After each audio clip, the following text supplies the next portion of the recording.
Hi, good morning. It's 8:56 a.m. the 22nd of March 2012. Well, getting doctors and getting psychiatrists is not an easy task. Especially when you just told one like I've just done what you think of his opinion and his practices. They don't like it. I got a phone call last night after spending the last 2 to 3 weeks trying to find a new psychiatrist from a nice gentleman from a healthcare profession, and he said that he would help me in obtaining a new psychiatrist so I can get my letters to get my gender reassignment surgery or sexual reassignment, whatever you want to call it, sex change. It's simple anyway. And interesting, he said, I need to go see my doctor and get a mental health assessment done. You wouldn't think that would be hard. You think, okay, he sits there, talks to you, fills out the paperwork, does the ticks, does the crosses, or whatever it may be, and writes an opinion. But it is a problem. I mean, even if a doctor, a psychiatrist, after he's had only a couple of appointments, hasn't known you very long, makes an opinion of what he says, and your own doctor has known you for over 30 years, has an opinion as well. So how did it go? So I go in there and say, hey doc, good morning. I need a mental health assessment form. He says, I can't do one. And I went, why? Why can't you do one for me? Isn't it just a simple thing? He says, you've got to fit into a category. You've got to have an illness. You've either got to be depressed. You've either got to be suicidal. You've either got to be mentally unstable, unhappy. Wow. Which category do I fit in? None. So, what does that tell you? Am I crazy, or am I insane, or just absolutely off my head? No, it just proves that I'm happy, I'm proud, I'm extremely open, and I know I'm a transgender person, and I know what my course of life and choice of life is to be, and has been, so far. So anyway, now we're back to the old problem. How are we going to get a psychiatrist if we can't get any government assistance to pay for it and help us succeed? The only course of actions there is to pay for it yourself. So that raises another question which you should really be well truly aware of.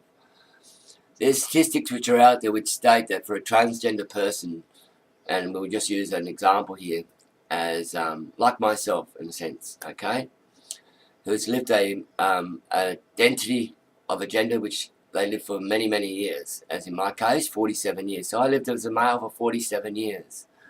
Now, to go from that male identity and male persona and all to do with that male person, to change that to a complete female role in every aspect of it, in clothing, jewelry, cosmetics, medical, everything.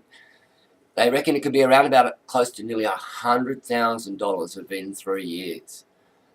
So, don't look into this blind.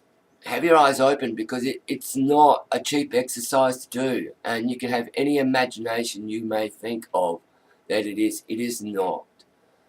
I mean, girls' clothing, or the female clothing, is usually twice as much as what male clothing is. So straight away your cost is going to go up by double. And then you've got all the other knickknacks which a girl uses and does, and for her beauty, her daily care, which men or males do not use, or they are, some of them these days, but still, it's still considerably a lot more. And then you have the going after specific items, as in myself, because I use myself for these examples. I have large feet. So where do you find shoes which fit? You can't go to Target, you can't go to Kmart, you can't go to, Priceless or whatever and pay 20, 30, 40 bucks for a pair of shoes, because they don't make them your size. They'll go, usually most, 99.9% of all shoe shops will not have a female size beyond 11. And believe me, it's extremely hard if you do find one. In my case, I have to travel close to 25 kilometres away. So I have to go into the city of Adelaide, and I've got to pay for just a standard pair of shoes $130. So, wake up. It's going to cost you money. So come into it open eyes, and if you've got the opportunity, save a lot of money beforehand. If you don't, you're going to be like I am myself.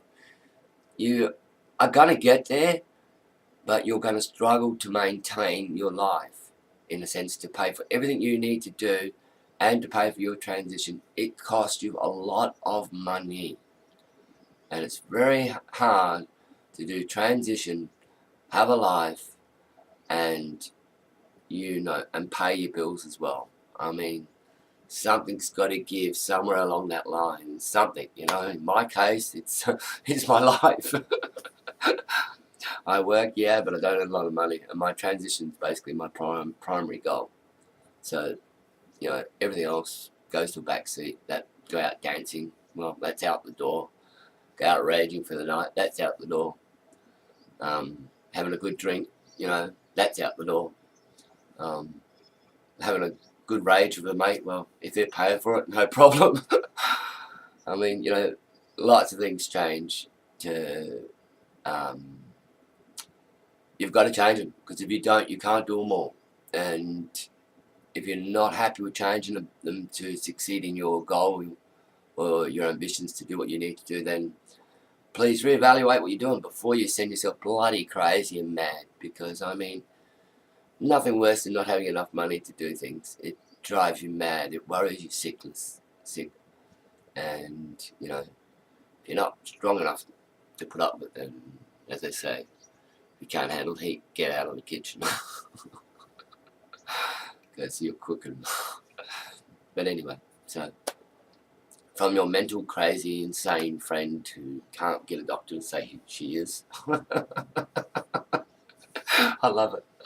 I love it. You gotta laugh. I mean, you can't help it. You get a doctor writing saying you're dysfunctional, you show no femininity. What are the other words he stated?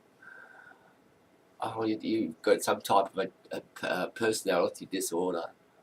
I mean, to have that and then have your own doctor turn around and say you can't even get a mental assessment because you don't fit any categories. I mean, hey, it's like a weighing scale. Which one do you believe? And I'm sorry, I have to believe my own doctor, because I am happy and you can exceed. I express it. We all have our moments of sadness or depression, but whether they become a clinical illness is up to you. You control your life. You control how you feel and how you're going to react. So my passing words for the day is be strong, be proud, be happy who you are. The pain and trouble you suffer now will be worth it in the end. So don't lose faith in you or what you can achieve or what you can do. Good life lesson. So take care, be good, be happy, and you never know what's around that corner. I never know. The future's unwritten. You've got to write it. It's the past which you know. It's the future you don't know. And that's always the beautiful mystery. Bye.